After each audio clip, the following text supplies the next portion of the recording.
This landmark case protected a woman's right to choose, her right to make intensely personal decisions with her doctor, free from the interference of politics.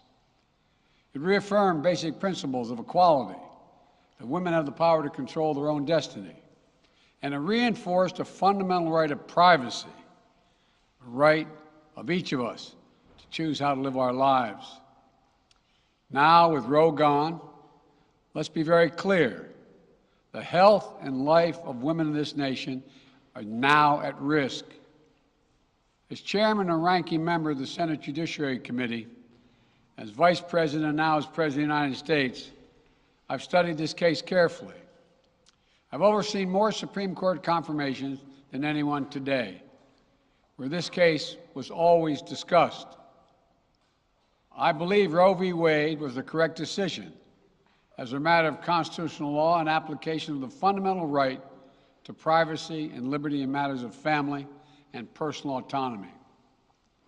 It was a decision on a complex matter that drew a careful balance between a woman's right to choose earlier in her pregnancy and the state's ability to regulate later in her pregnancy. A decision with broad national consensus that most Americans of faith and backgrounds found acceptable, that had been the law of the land for most of the lifetime of Americans today. And it was a constitutional principle upheld by justices appointed by Democrat and Republican presidents alike.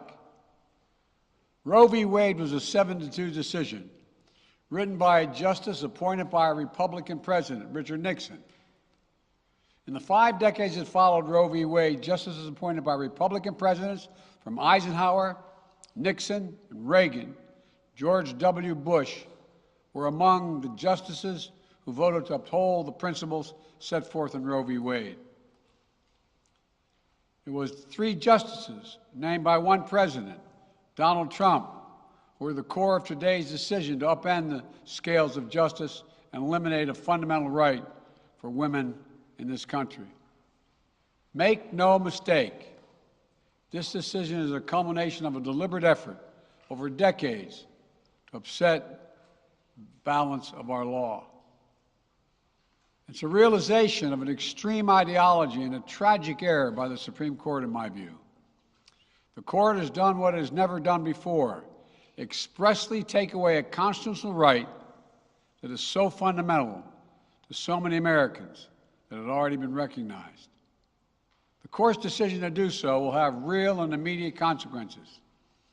State laws banning abortion are automatically taking effect today, jeopardizing the health of millions of women, some without exceptions.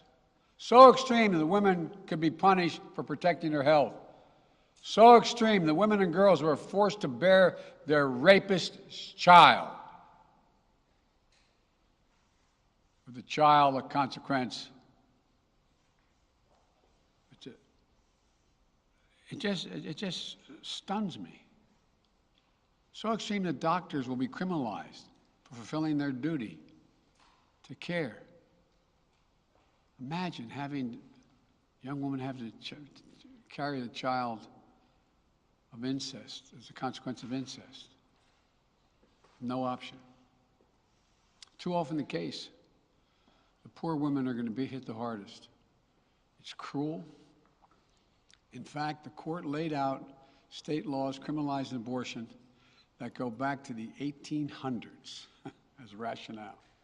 The court literally taking America back 150 years. This is a sad day for the country, in my view. But it doesn't mean the fight's over. Let me be very clear and unambiguous. The only way we can secure a woman's right to choose, the balance that existed, is for Congress to restore the protections of Roe v. Wade as federal law. No executive action from the president can do that. And if Congress, as it appears, lacks the votes to do that now, voters need to make their voices heard. This fall, we must elect more senators and representatives who will codify woman's right to choose into federal law once again. Elect more state leaders to protect this right at the local level. We need to restore the protections of Roe as law of the land. We need to elect officials who will do that. This fall, Roe is on the ballot. Personal freedoms are on the ballot. The right to privacy, liberty, equality, they're all on the ballot. Until then, I will do all in my power to protect a woman's right in states where they will face the consequences of today's decision. While the court's decision cast a dark shadow over a large swath of the land, many states in this country still recognize a woman's right to choose. So, if a woman lives in a state that restricts abortion, the Supreme Court's decision does not prevent her from traveling from her home state to the state that allows it. It does not prevent a doctor in that state from treating her. As the Attorney General has made clear, women must remain free to travel safely to another state to seek care they need. My administration will defend that bedrock right. If any state or local official, high or low, tries to interfere with a woman's exercising her basic right to travel, I will do everything in my power to fight that deeply un-American attack. My administration will also protect a woman's access to medications that are approved by the Food and Drug Administration, the FDA, like contraception, which is essential for preventative health care, mifepristone, which the FDA approved 20 years ago to safely end early pregnancies and is commonly used to treat miscarriages. Some states are saying that they'll try to ban or severely restrict access to these medications. But extremist governors and state legislators are looking to block the mail or search a person's medicine cabinet or control a woman's actions by tracking data on her apps she uses are wrong and extreme and out of touch with the majority of Americans. The American Medical Association, the American College of Obstetricians and Gynecologists, wrote to me and Vice President Harris stressing that these laws are not based on evidence and asking us to act to protect access to care. They say by limiting access to these medicines, maternal mortality will climb in America. That's what they say. Today, I'm directing the Department of Health and Human Services to take steps to ensure these critical medications are available to the fullest extent possible.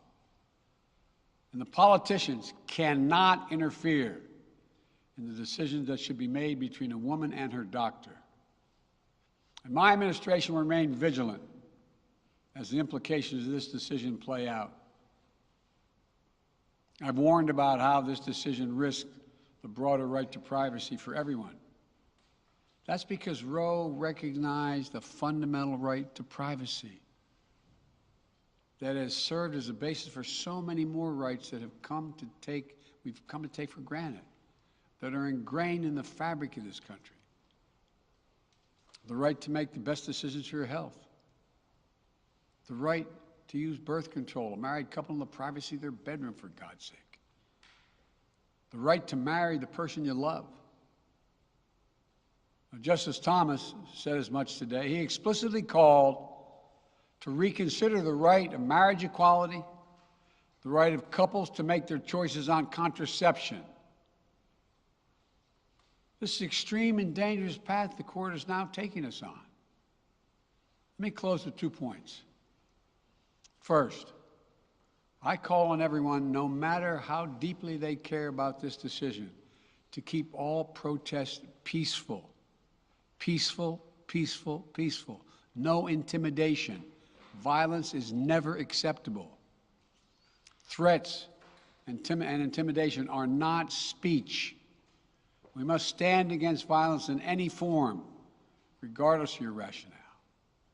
Second, I know so many of us are frustrated and disillusioned that the court has taken something away that's so fundamental.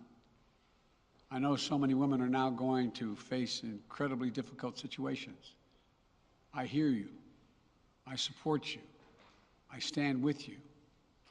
The consequences and the consensus of the American people, core principles of equality, liberty, dignity, and the stability of the rule of law demand that Roe should not have been overturned.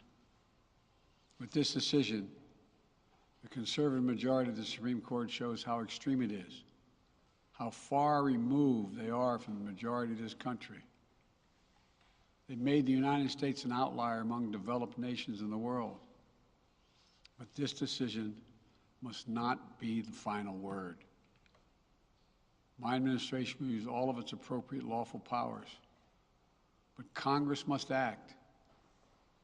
And with your vote, you can act. You can have the final word. This is not over.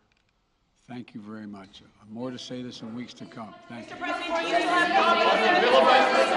Do you still have confidence in the court, Mr. President? Do you want to see term limits on the Supreme Court?